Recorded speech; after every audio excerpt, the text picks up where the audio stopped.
कैसे हो आप लोग। इस वीडियो में हम लोग पढ़ने वाले हैं वैदिक सिविलाइजेशन के बारे में। तो पिछले वीडियो में हम लोग ने इंडस वैली सिविलाइजेशन का जो टॉपिक है उसको ख़त्म कर दिया था। तो इस वीडियो में हम लोग बात करने वाले हैं वैदिक सोसाइटी के बारे में।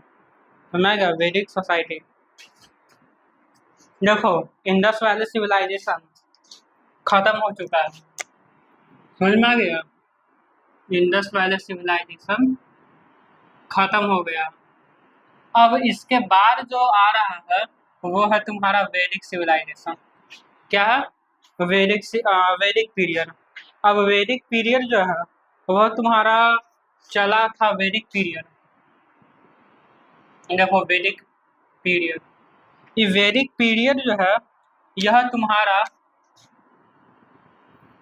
1500 बीसी से लेकर के 1500 बीसी से लेकर के ये तुम्हारा 600 बीसी तक ये चला था। मतलब 1500 बीसी से लेकर 600 बीसी तक का जो पीरियड है उसको क्या कहा जा रहा है? उसको कहा जा रहा है वैदिक पीरियड। तो ये है तुम्हारा वैदिक पीरियड का टाइमलाइन। बीसी मतलब जानता है ना क्या होता है? जैसे जैसे अभी 2000 क्या चल रहा है? 25। उससे पहले 2024 चल रहा होगा। वैसे ही कभी 1947 आया था, फिर 1500 ऐसी करके आया था, फिर ऐसे करते करते ये घटते आया, फिर 950 मान लो आ गया, फिर जीरो आ गया। दिखाई दे रहा है ना? देख लेते हैं एक बार।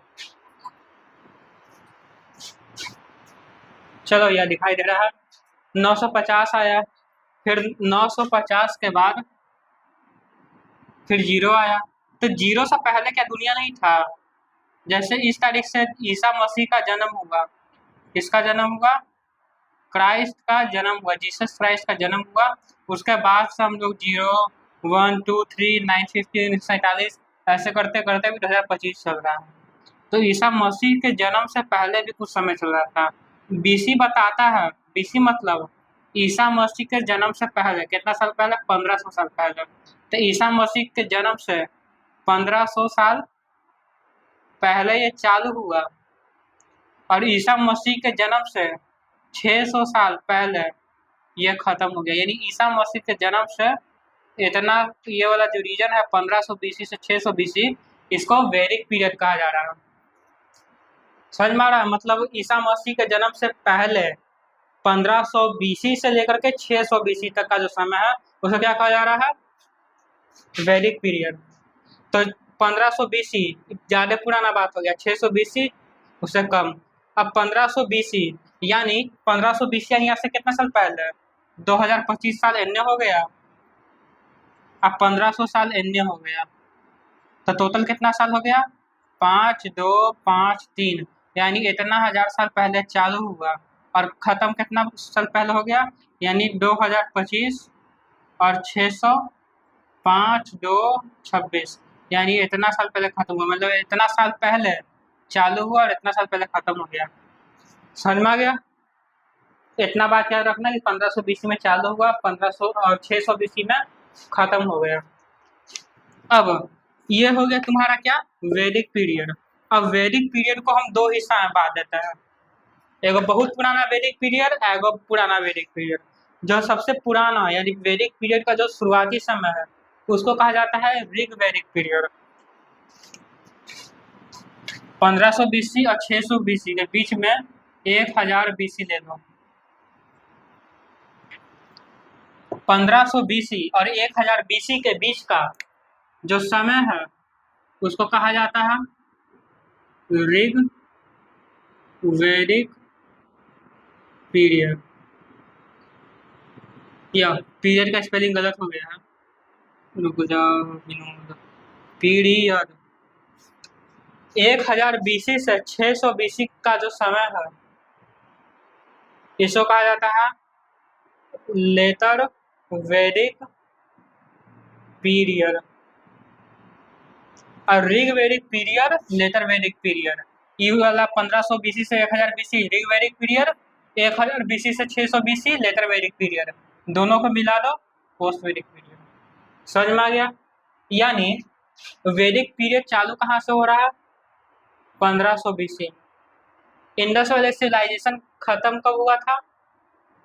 1750 BC। तो मतलब इसके बाद का जो समय आ रहा है उसको वैदिक पीरियड कहेंगे। इसका पहले का जो समय है उसे क्या कहेंगे? इंडस वैली सिविलाइजेशन का पीरियड कहेंगे।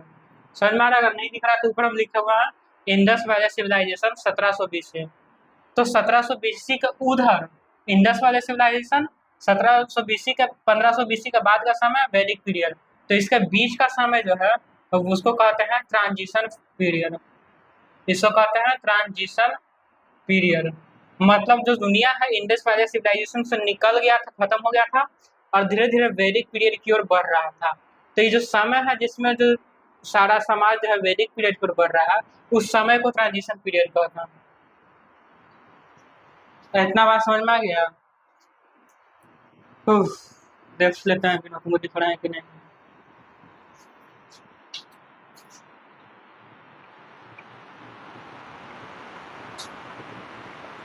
ऊपर लिखा है इंडस वैली सिविलाइजेशन। इसके ऊपर नहीं दिख रहा है तुमको। इंडस वैली सिविलाइजेशन ब्रैकेट में 1750 BC। समझ में आ गया ना? तो एरो के ऊपर लिखा है Indus valley civilisation 1750 BC। Indus valley civilisation और वैदिक पीरियड के बीच का जो समय है उसको क्या कहा जा रहा है? उसको कहा जा रहा है ट्रांजिशन फेज या ट्रांजिशन पीरियड।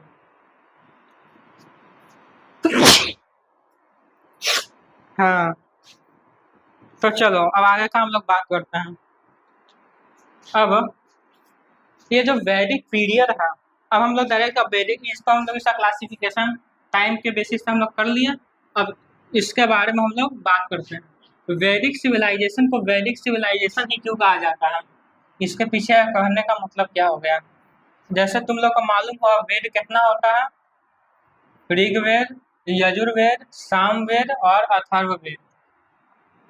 अब वैदिक पीरियड जो है,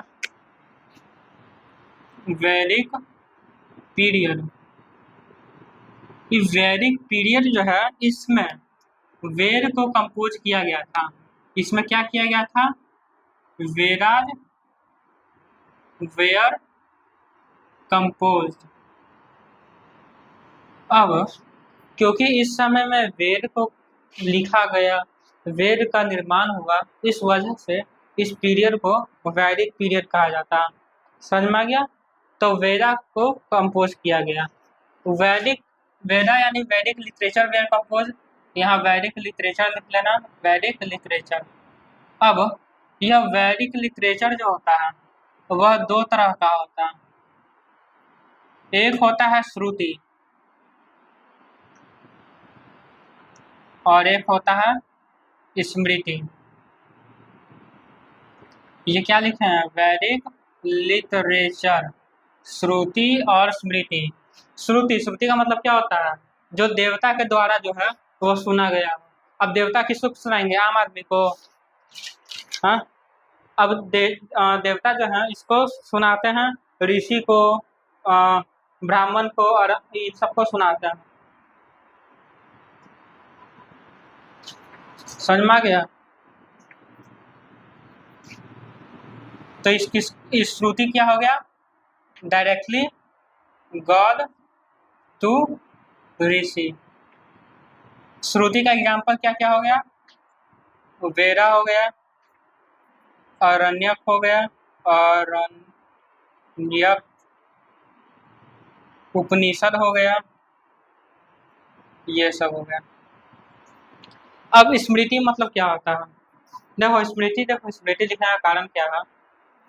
पहले के जमाना में जो किताब या पन्ना का जब इन्वेंशन नहीं हुआ था ना, तो लोग जो है कोई भी चीज याद करते थे। उनके पास ऑप्शन नहीं रहता था कि कोई चीज कहीं लिख कर रख दे, तो उनको मजबूरी में याद करना पड़ता था। समझ में आ गया? तो श्रुति क्या है? जो याद किया जाता है। समझ में आएगा? याद क्यों किया जा रहा है? क्योंकि लिखने के लिए कोई हम लोग के पास साधन ही नहीं है, इस वजह से याद हम लोग को करना पड़ता था।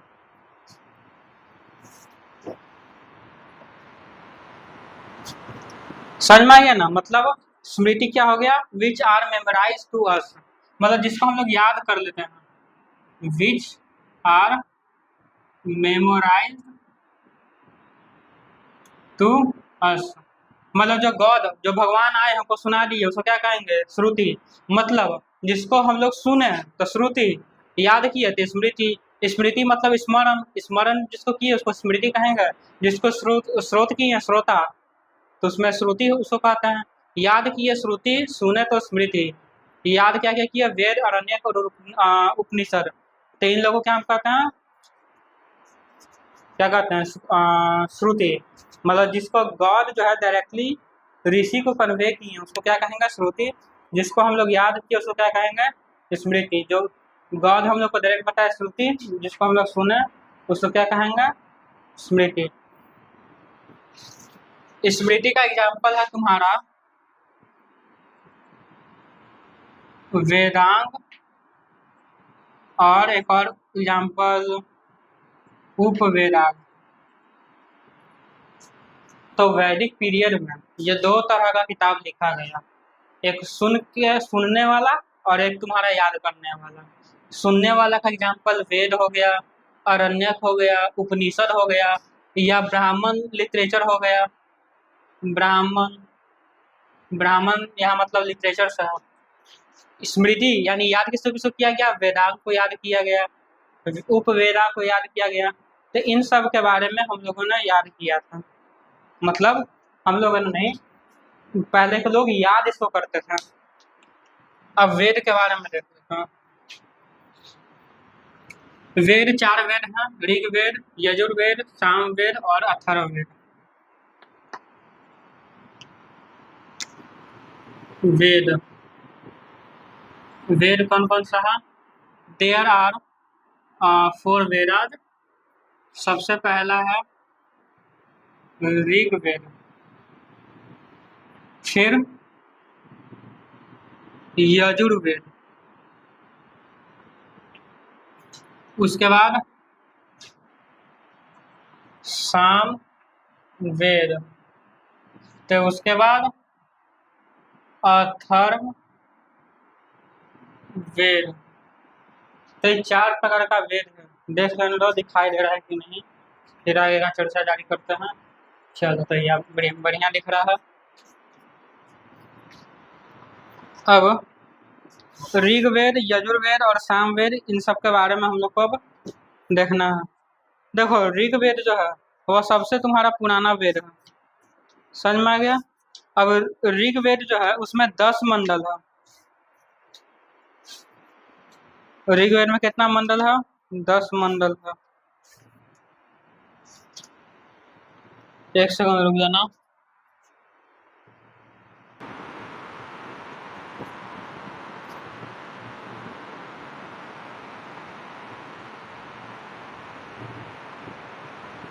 चलो ठीक है, तो अब हम लोग सबसे पहले ऋग्वेद के बारे में जान लेते हैं।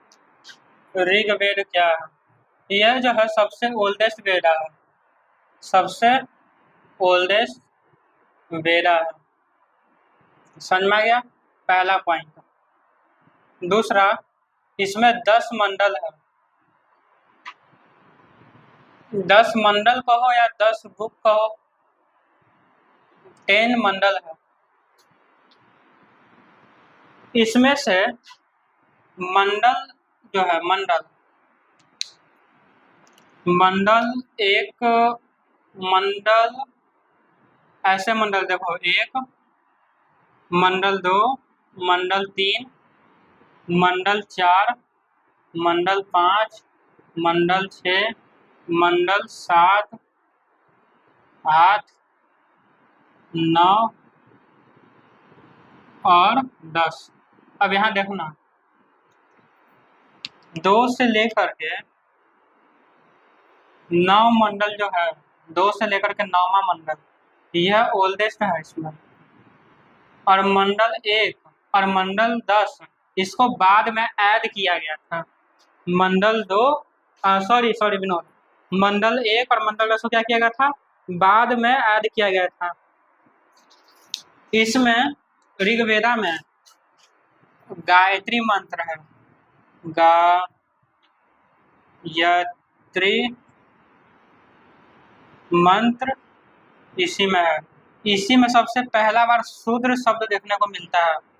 शूद्र, जो हमारा सोसाइटी चार भाग में बटा हुआ था, ब्राह्मण, क्षत्रिय, वैश्य और शूद्र। तो सबसे पहला शूद्र का चर्चा कहाँ से मिला हुआ है? यहाँ से। अब यहाँ अब इसका अगर हम लोग क्या कहते हैं, इसका जो प्राइस था, प्राइस उसको क्या कहते हैं? उसको होत्री कहते हैं। क्या कहते हैं? होत्री। समझ में आ रहा है हम क्या क्या बात की है ऋग्वेद के बारे में? सबसे पुराना जो है यह वेद है। इसमें 10 मंडल है। 10 मंडल में से जो इसका मंडल 2 और मंडल 2 से मंडल 9 तक, मंडल 2 से मंडल 9 तक का जो इसका मंडल है, मंडल 2, 3, 4, 5, 6, 7, 8, 9, ये सब मंडल क्या है? पुराना है। मंडल 1 और मंडल 10, मंडल 1 और मंडल 10 को बाद में याद किया गया था, ये वाला याद रखना। इसका जो ज्ञानी है, ज्ञानी यानी कि प्राइस्ट, उसको होत्री कहा जाता है। उसको क्या कहा जाता है? होत्री कहा जाता है। इसमें जो है सबसे, इसमें गायत्री मंत्र का चर्चा है। और गायत्री मंत्र किस देवता के लिए है? गायत्री मंत्र किस देवता के लिए है? गायत्री मंत्र सूर्य देवता के लिए। सूर्य देवता, हिंदी में भी लिख सकता है सूर्य देवता, या गॉडेस, गॉड सन लिख दो, गॉड सन।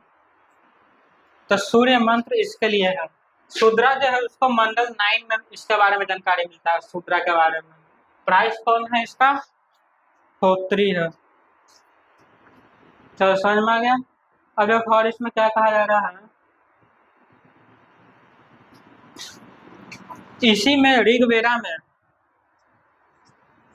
आर्यन के बारे में हम लोग को जानकारी मिलता है।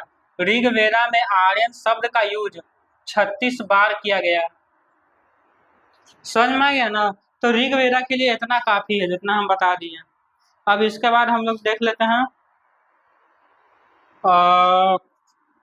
इसके बाद हम लोग यजुर्वेद देख लेते हैं। इसका उपवेद भी अगर देखेगा तो देख लो। उपवेद, उपवेद क्या होता है? वेद को और अच्छा गहराई से समझने के लिए हम लोग क्या लिख देते हैं? उपवेद। जैसे हिंदी को समझने के लिए हम लोग क्या निकाल देते हैं? हिंदी ग्रामर का किताब निकाल दिए कि चलो भाई सीखेगा बच्चों सब। तो वही ऋग्वेद को का भी हम लोग उपवेद निकाले हैं। इसको आयुर्वेद कहते हैं, आयुर्वेद। और आयुर्वेद का जो ज्ञानी है उसको पतंजलि कहा जाता है। हालांकि नहीं इतना जरूरी है पतंजलि, तो इसका नॉलेज जिस जो रखता है उसको कहेंगे पतंजलि। तो ये हो गया ऋग्वेद। ऋग्वेद का खाली ये वाला थोड़ा सा इरेज कर दे रहे हैं यजुर्वेद लिखने के लिए। सबसे पुराना वेद ऋग्वेद। अब हम लोग को देखना है यजुर्वेद के बारे में। अब यजुर्वेद जो है इसमें, यजुर्वेद जो है इससे तुमको वार के बारे में जानकारी मिलेगा और रिचुअल्स के बारे में जानकारी मिलेगा। War and rituals. यजुर्वेद जो है यह 2 भाग में बांटा हुआ है। कृष्ण यजुर्वेद, कृष्ण यजुर्वेद और शुक्ल यजुर्वेद। यजुर्वेद समझ में आ गया ना? तो यजुर्वेद तुम्हारा 2 भाग में बता हुआ है, कृष्ण यजुर्वेद और कौन सा यजुर्वेद लिखे हैं? शुक्ल यजुर्वेद। अब इसमें जो है टोटल तुम्हारा 1990 मंत्र है। इसमें कितना मंत्र है? 1990 मंत्र। इसमें टोटल कितना मंत्र है यजुर्वेद में? 1990 मंत्र है। अब इसका जो ज्ञानी है, इसका जो प्राइस है, इसके प्राइस को अध्वर्यु कहा जाता है। इसका जो प्राइस यानी ज्ञानी है उसको अध्वर्यु कहा जाता है। तो ये हो गया यजुर्वेद। यजुर्वेद के बाद सामवेद। सामवेद के बारे में तुमको मालूम है, इसमें म्यूजिक के बारे में तुमको जानकारी मिलेगा। म्यूजिक, सारे गामा, ये सब जितना भी जानकारी है ये सब तुमको कहाँ से मिलेगा? सामवेद से। सामवेद में टोटल कितना हाइम्स था? 1549 हाइम्स। हाइम्स मतलब मंत्र। इतना सारा इसमें मंत्र दिया हुआ। समझ में आ गया ना? देखो इसका जो मंत्र है, इसमें से कुछ मंत्र जो है, कुछ, सब नहीं कह रहे हैं, कुछ मंत्र जो है वह बोरो किया गया है। बोरो किया गया है। कहाँ से किया गया है? अथर्ववेद। मतलब जो उसका मंत्र है वो इसमें कॉपी कर दिया गया है। जा कॉपी पेस्ट अथर्ववेद। तो ऐसे ही हम बता दिए हल्का सा। 75 मंत्र इसका खुद का है, बाकी ये अथर्ववेद से लिया है, ग्रहण किया गया है इसको कहो तो। समझ में आ गया? तो ये हो गया इसको। अब इसका जो ज्ञानी है, इसका जो प्राइस था ज्ञानी, इसका प्राइस तो कहते हैं उद्गाथा। इसका प्राइस को क्या कहते हैं? उद्गाथा। अब अथर्ववेद देख लो। अथर्ववेद जो है इसमें तंत्र मंत्र का बारे में जानकारी है। तंत्र मंत्र, मैजिक, या हाँ मैजिक हो, तो इन सब का बारे में जानकारी कहाँ से मिलता है? अथर्ववेद से जानकारी मिलता है। अब इसका जो रचना है, इसका रचना जो है यह लेटर वैदिक पीरियड में हुआ है। ऐसा लिखो, कंपोज्ड ड्यूरिंग लेटर वैदिक पीरियड। समझ में आ गया? तो अथर्ववेद क्या है? लेटर वैदिक पीरियड में इसका रचना किया गया है। इसमें टोटल 5849 मंत्र है। 5849 मंत्र है। तो इसमें कितना मंत्र है? 5800 मंत्र है। तो ये हो गया तुम्हारा अथर्ववेद। अथर्ववेद का जो उपवेद है, इसको उपवेद को कहा जाता है शिल्प वेद। इसके अर्थ क्या कहते हैं? उपवेद को क्या कहा जा रहा है? शिल्प वेद कहा जा रहा है। अब अथर्ववेद का जो ज्ञानी है प्राइस्ट, इसका प्राइस्ट कौन है? ब्रह्मा। ये हो गया अथर्ववेद।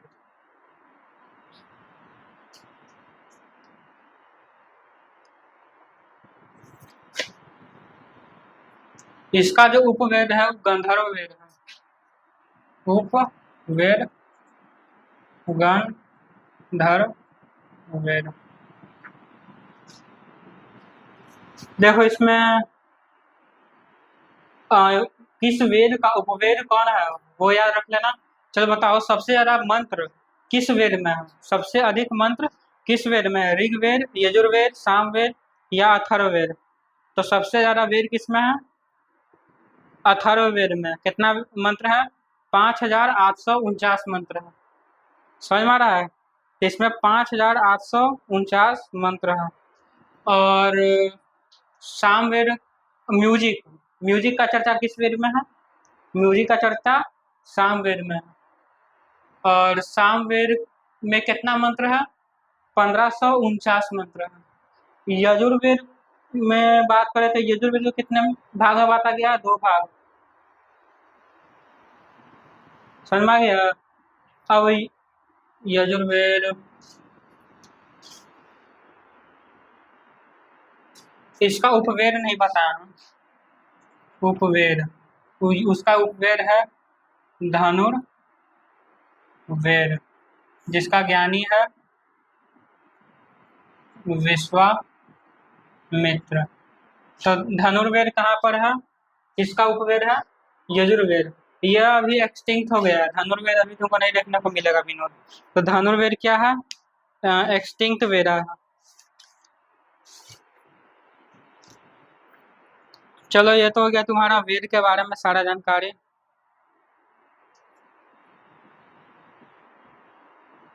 तो ये हो गया तुम्हारा सारा वेद। अब एक सेकेंड।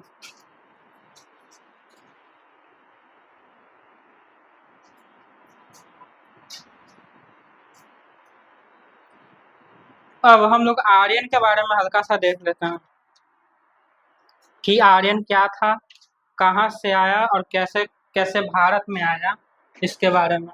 तो ये वाला बात हो गया, इसको इरेज कर दे रहा है।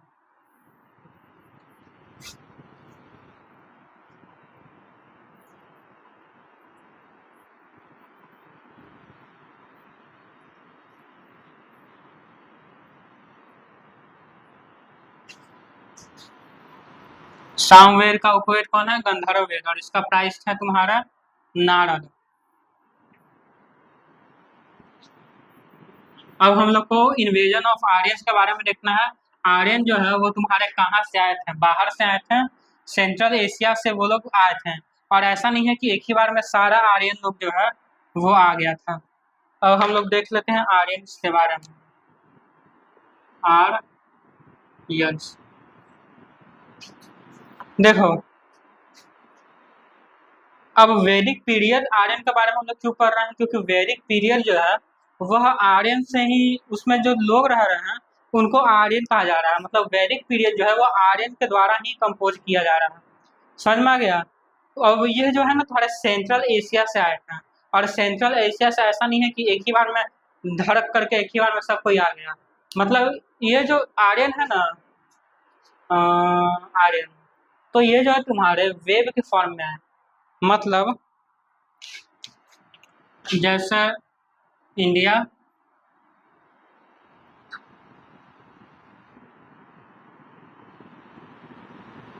इस तरह से इंडिया है, ठीक। अब पहले कुछ लोग आए, कुछ समय ये लोग ठहरे, फिर 400-500 साल बाद फिर कोई दूसरा ले आया, फिर बाद में कोई और ग्रुप आया। ऐसे अलग अलग ग्रुप में आए। ऐसा नहीं है कि एक ही बार में सब लोग झोला बोरा तोशक दरी सब उठा लिया, कहा कि चलो। ऐसा नहीं हुआ था। समझ में आ गया? तो ये लोग क्या हुआ था, वेव में आया था। और वेव में आया था। अब यह जो लोग हैं, ये वहां पर मतलब इनका इकोनॉमी या जो ये अपना जीवन या लाइफ के लिए क्या करते थे, यह लोग जो है ना मेनली एग्रीकल्चर और पैस्टल्स पे डिपेंडेंट है। एग्रीकल्चर मतलब जान रहा है खेती, और पैस्टल मतलब पशुपालन, जानवर दुधारू पशु का पालन पोषण, इस पर ये लोग क्या करते थे, निर्भर रहते थे। समझ में आ गया? अब इनका जो जीवन है, उनका जीवन में सबसे बड़ा योगदान जो है घोड़ा का रहता था। इनका जीवन में सबसे बड़ा क्या है, घोड़ा का। यह, अब देखो घोड़ा के बारे में एक जानकारी मिलता है कि 6 मिलीनियम BC, 6 मिलीनियम BC यानी लगभग 6000 BC पहले का बात कर रहा है। समझ में आ गया? तो 6000 BC पुराना यूराल जो रीजन है, वहां से घोड़ा का 7000 घोड़ा का जो तुम्हारा बोन्स है उसको बरामद किया गया है। यूराल कहाँ पर है? यूराल जो है तुम्हारा रूस में है। हाँ, हाँ वहां पर यूराल माउंटेन है। समझ में आ गया?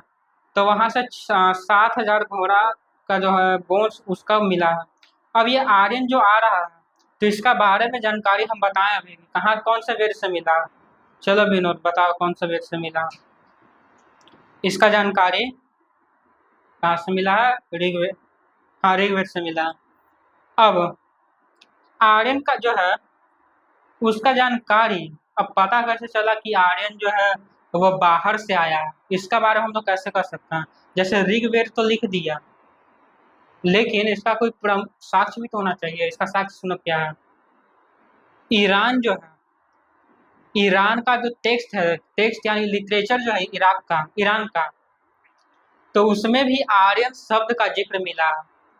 इराक, इराक में जो इंस्क्रिप्शन होता है तो उसमें भी आर्यन शब्द का जिक्र मिला है, जो कि 6, सॉरी, 1600 साल पुराना इंस्क्रिप्शन था।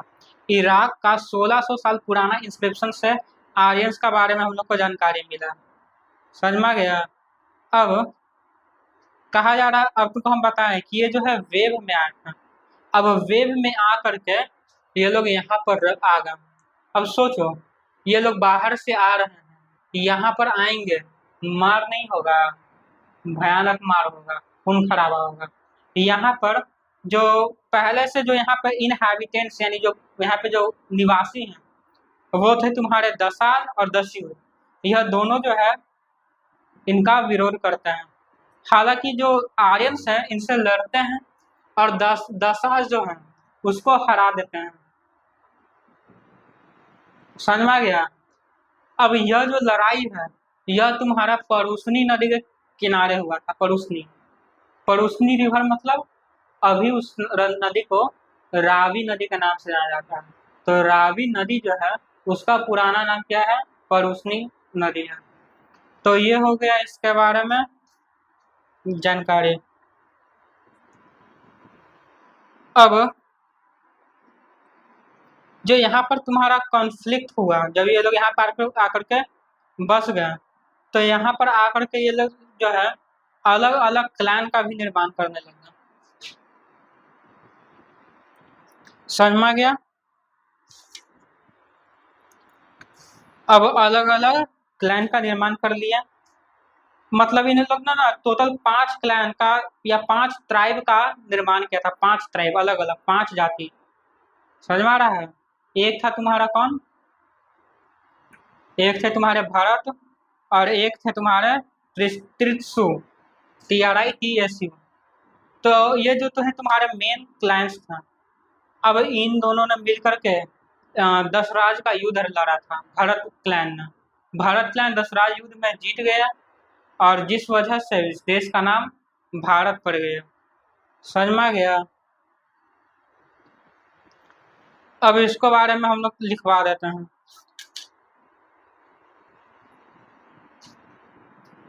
अब आर्यंस जो हैं ये कहाँ से आ रहे हैं?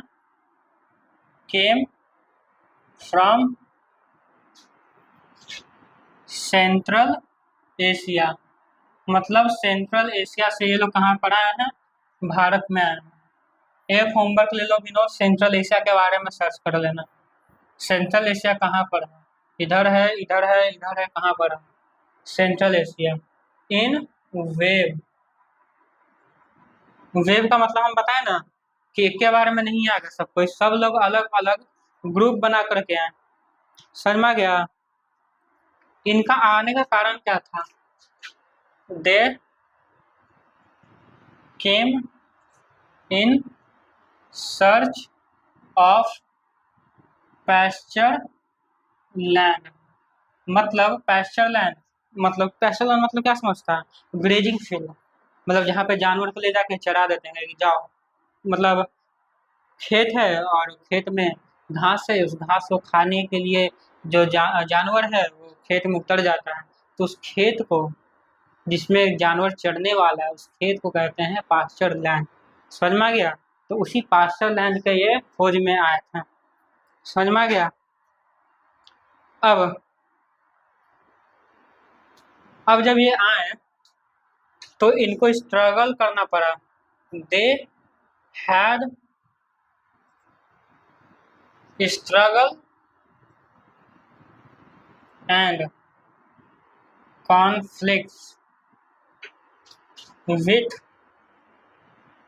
लोकल इन हैबिटेंट्स। हमको क्या बताएं?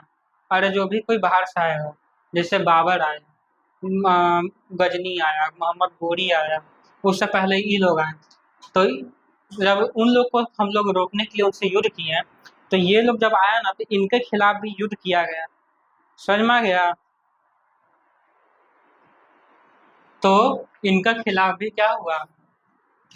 जो वहाँ पे निवासी हैं इनसे आर्यन से लड़ाई कर लिया। कदम ऐसा चल रहा है, आर्यंस वर्सेस इन हैबिटेंट्स। आर्यन और यहाँ का जो निवासी हैं उन दोनों के बीच में मार चल गया। ये जो आए ना, इसको इन्वेजन नहीं कहा जाता है। आर्यन जो भारत आए, the coming of Aryan in Indian subcontinent is referred as migration and which is referred as migration and not as invasion। मतलब आर्यन जो भारत में आए तो उनके भारत आने को माइग्रेशन कहा जा रहा है, ना कि इन्वेजन। इन्वेजन क्या होता है? धन के लिए या फिर देश पे कब्जा करने के लिए। किसी देश पर हम जब जाते हैं तो इस उद्देश्य से किसी देश में तब तुम जाओगे तो इसको इन्वेजन कहा जाएगा, या युद्ध करने के लिए जाएगा तुम किसी देश में तो उसको इन्वेजन कहा जाएगा। माइग्रेशन मतलब जीवन निर्वाह के लिए या खेती करने के लिए या रोजगार करने के लिए, अगर इन सब उद्देश्य से तुम किसी देश में जा रहा है तो उसको माइग्रेशन कहेंगे। जो आर्यन है वो माइग्रेट करके आए थे, ना कि इन्वेड किए थे भारत में। तो ये हो गया इनके बारे में जानकारी। अब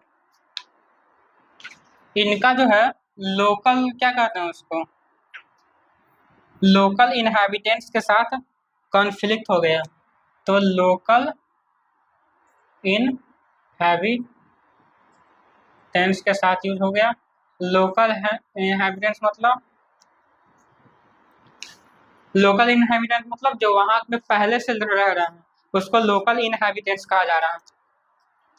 लोकल इनहैबिटेंट्स मतलब 10 साल और 10 युग।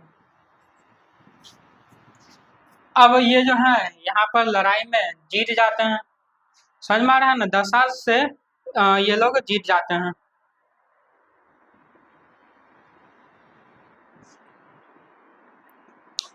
अब उसके बाद हम बताए थे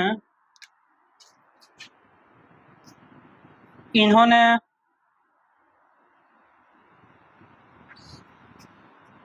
दे फाउट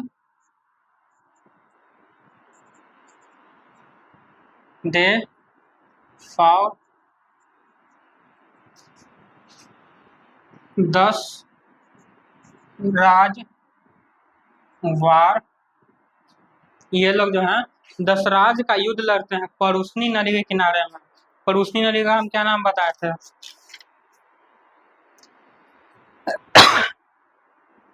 दे फाउट 10 राज युद्ध, या फिर इसको कहा जाता है battle of 10 kings on the bank of river Parushni. Parushni नदी पर लड़ाई लड़ते हैं। परुस्नी नदी का जो नया नाम है रावी नदी। और जीतता कौन है? आर्यन जीत जाता है। और यहाँ पर कहता है अब हम नहीं जाएंगे। समझ में आ गया? भारत क्लैन जो था, आर्यन का एक क्लैन का नाम था भारत क्लैन, वही इस लड़ाई को जीता था। भारत क्लैन, इसी क्लैन के नाम पर, इसी क्लैन पर नाम पर भारत का नाम मतलब इंडिया का नाम भारत रखा गया था उस समय। समझ में आया? तो भारत एक क्लैन था। किसका क्लैन था? आर्यन का। आर्यन का कुल मिला के 5 क्लैन था। समझ में आ गया ना? तो उस 5 क्लैन में से एक का नाम, क्लैन का नाम था भारत क्लैन। हालांकि और भी एक क्लैन था त्रित्सु, त्रित्सु और भी बहुत सारा क्लैन था। यह सबसे ज़्यादा प्रचलित हुआ था। अभी प्रचलन की वजह से इस देश का नाम क्या रख दिया गया? भारत। तो समझ में आ गया क्या क्या पढ़ा? वैदिक सोसाइटी पढ़ा, इंडस वैली सिविलाइजेशन खत्म हुआ, ट्रांजिशन पीरियड के बाद हम लोग वैदिक सिविलाइजेशन पढ़े।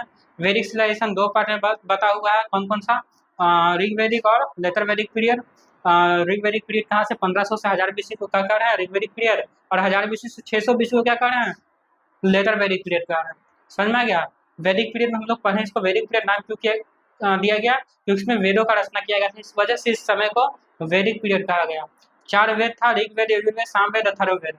चारों वेद के बारे में हम लोग जानकारी इसमें समझ गए। वेद के बारे में हम लोग पढ़े आर्यन के बारे में। आर्यन कहाँ से आए? सेंट्रल एशिया से। कैसे माइग्रेशन करके, ना कि इन्वेजन करके। इनका इन्वेजन जो है ये लगभग 1500 BC में हुआ था। समझ में आ रहा है? सेंट्रल एशिया से आए थे, और जब यहाँ पर आए तो यहाँ के लोकल इनहैबिटेंट्स जो थे, कौन लोकल इनहैबिटेंट्स थे? दसाज और दस्यूज, इनके साथ इनको युद्ध करना पड़ा। जब ये युद्ध किया तो जीत गए। अब इसके बावजूद भी ये आगे भी लड़ाई करते रहे। एक समय आया कि उन्होंने 10 राज युद्ध वार किया, जिसे बैटल ऑफ 10 किंग्स कहा जाता है, और उस युद्ध को भी ये लोग जीत गए। अब देखो, जीतने का कारण ये है ना कि ये लोग जो है ना, मतलब मॉडर्न टेक्नोलॉजी लेके आए थे। मतलब रथ में घोड़ा का, मतलब सॉरी, घोड़ा में रथ का यूज करना, मतलब एक अलग टेक्नोलॉजी का ये लोग यूज करते थे। देखो, जब भी कोई बाहर से इन्वेजन हो रहा है तो उस इन्वेजन में जो लोग आ रहे हैं तो हमेशा अपने साथ नया टेक्नोलॉजी लेके आएगा। जैसे बाबर आया था बाहर से, तो बाहर से बाबर आया तो बारूद लेके आया, बम लेके आया, तो नया टेक्नोलॉजी लेके आया। अंग्रेज लोग बाहर से आया तो अंग्रेज लोग भारत में भी अलग टेक्नोलॉजी लेकर आ रहा है।